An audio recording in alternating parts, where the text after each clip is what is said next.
शुरू से शुरू करते हैं। 28, 42, 56 और फिर 84। ये 16 जनवरी 2021 से लेकर अब तक वैक्सीन के दोनों डोज के बीच के अंतर के दिन हैं, जो बार बार बदले गए। और अब केरल हाईकोर्ट सबसे पहले वाले गैप यानी पहले डोज के 28 दिन बाद वैक्सीन का दूसरा डोज लगाने की इजाजत देने की बात कह रहा है। केंद्र का कहना है कि ये वैज्ञानिक आधार पर तय किया गया था कि 2 डोज के बीच कितना अंतर हो, क्योंकि कोविशील्ड के पहले और दूसरे डोज के बीच 84 दिन का अंतर कोरोना के खिलाफ सबसे ज्यादा सुरक्षा देता है।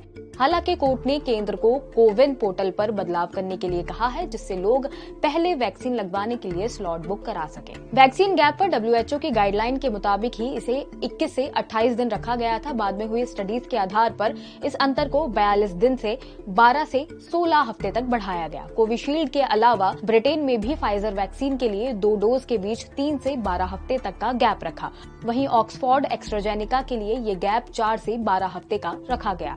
देश के ज्यादातर आबादी को वैक्सीन की 1 डोज लगने के बाद ब्रिटेन ने 2 डोज के बीच का गैप 12 हफ्ते से घटाकर 8 हफ्ते कर दिया।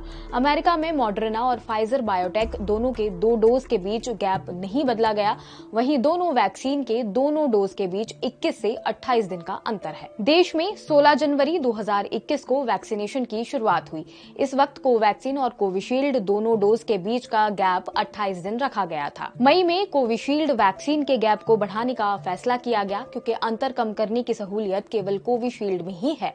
कोवैक्सीन के मामले में ऐसा नहीं है। तो अब सवाल ये है, क्या थर्ड वेव से निपटने के लिए कोविशील्ड के दोनों डोज के बीच का गैप कम करना बेहतर होगा? डॉक्टर चंद्रकांत लहारिया कहते हैं कि भारत की मौजूदा स्ट्रेटेजी बिल्कुल ठीक है। जब तक ज्यादा से ज्यादा आबादी को सिंगल डोज नहीं लग जाता, तब तक ऐसा नहीं करना चाहिए। वैसे भी सिंगल डोज की इफेक्टिवनेस भी 71% है, यानी ऐसे में लोगों को गंभीर बीमारी नहीं होगी। इस बीच कुछ देशों में बूस्टर डोज देने की शुरुआत हो गई है और इजराइल कोरोना वैक्सीन का तीसरा डोज लगाने वाला पहला देश बन गया है। डेल्टा वेरिएंट के बढ़ते मामलों की वजह से वहां ये कदम उठाया गया है। हालांकि कुछ एक्सपर्ट्स का कहना है कि तीसरा डोज लेना जरूरी नहीं है, वह भी ऐसे वक्त पर जब दुनिया के कई बड़े हिस्सों में टीकाकरण की दर बहुत कम